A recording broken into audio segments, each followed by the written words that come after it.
Risk दिए जाते हैं। अल अंबियाउ अहयाउन फी कुबूरिहिम युसल्लून। नबी अपनी अपनी कब्रों में जिंदा हैं, नमाजें अदा कर रहे हैं।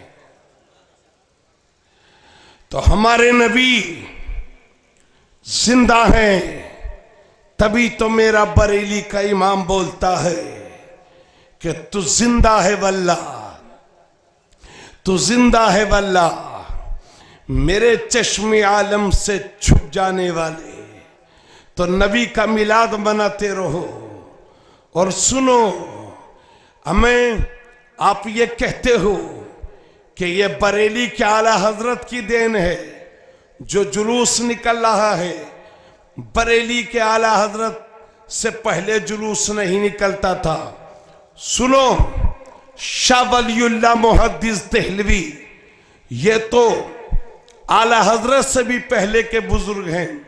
ये फरमाते हैं कि मेरे वालिद मोहतरम शाह अब्दुल रहीम हर साल 12 रबीउल अव्वल शरीफ के मौके पर नबी का मिलाद मनाया करते थे और लंगर तकसीम किया करते थे।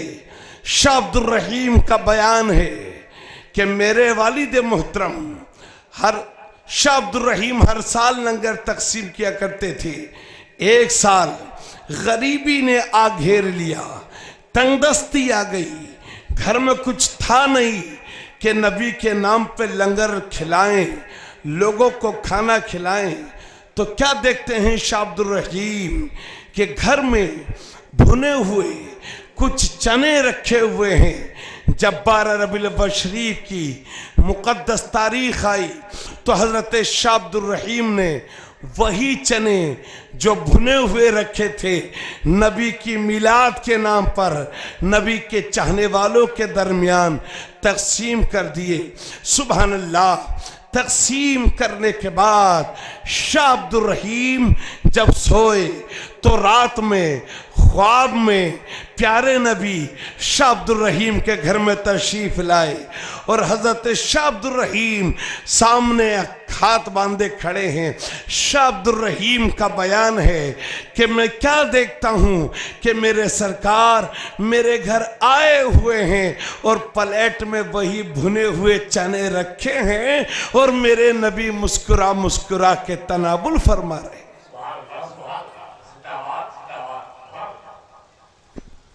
तो नबी के नाम पर मिलाद करो, खुशियां मनाओ। हमें पूरी दुनिया के अंदर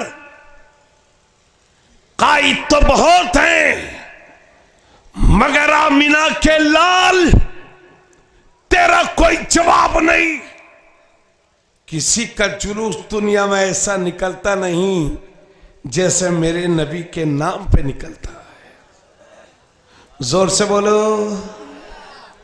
और जोर से। कुरान के बाद जिस किताब का सबसे बड़ा मकाम है वो है बुखारी शरीफ।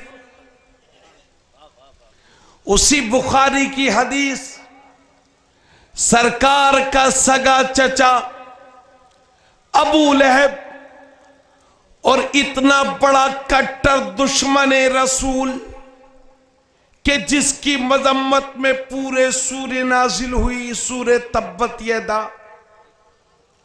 इसकी मजम्मत में जब मेरे नबी की पैदाइश होने वाली थी तो अबू लहब ने अपनी बांदी सुवैबा को भेजा और कहा, सुवैबा जाओ मेरी भाभी के घर चली जाओ, मेरी भाभी की मदद करो। मेरा भाई अब्दुल्ला इस दुनिया में नहीं है, उसके यहाँ बच्चे की पैदाइश होने वाली है, जाओ तुम जाकर के मदद करो। हजरात, तारीख बताती है कि जब 12 रबीउल अव्वल शरीफ की सुबह में प्यारे नबी काबे के सामने मक्का शरीफ की सरजमीन पर दुनिया में तशरीफ लाए, पीर के दिन तो सुवैबा दौड़ी दौड़ी आई और बोली आका आका, अबू लहब से बोली आपको मुबारक हो, आपके यहाँ भतीजा आया है।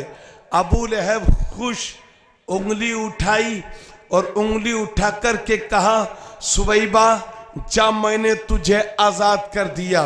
गौर कीजिए, सुवैबा अब तक बांधी थी, दूसरे के मातहत थी, लेकिन नबी आ गए, फौरन आजादी मिल गई।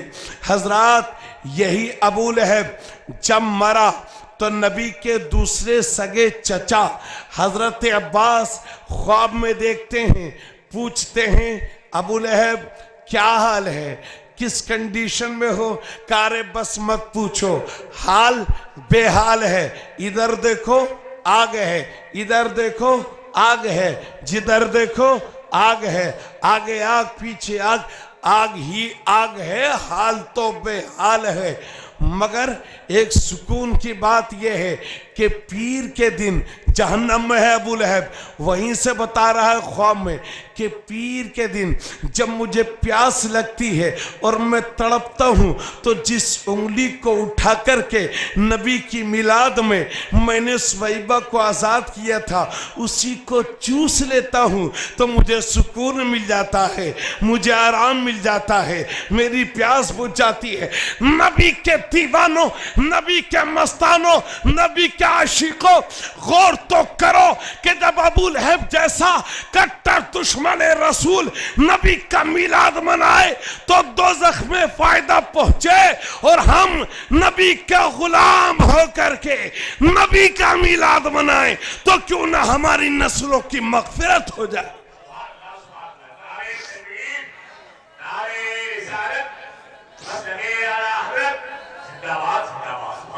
इसलिए मेरे साथ हाथों को उठाओ और बावाज़े बुलंद बोलो कि हश्र तक डालेंगे हम पैदाइशे मौला की धूम। कहिए इंशाअल्लाह। पूरा मजमा हाथ उठाए। दादा, हश्र तक डालेंगे हम पैदाइशे मौला की धूम इंशाअल्लाह। मिसले फारिस नजद के किले गिराते जाएंगे और खाक हो जाएं अदू जलकर, मगर हम तो रजा दम में जब तक दम है जिक्र उनका सुनाते जाएंगे। हाजरीन, खुदा के वास्ते एक शख्स भी न उठे, बस आने वाले हैं, आप उनको देख करके चले जाइए। बलियावी साहब आपको परेशान नहीं करेंगे। जो आदमी इतनी दूर से आया है हम उनका इस्तकबाल करते हैं। आप तशरीफ़ रखें। वमालीना इल्ला बलाग। जाकिर भाई अजमेर शरीफ, बहराइच शरीफ, दोनों शरीफ नंबर से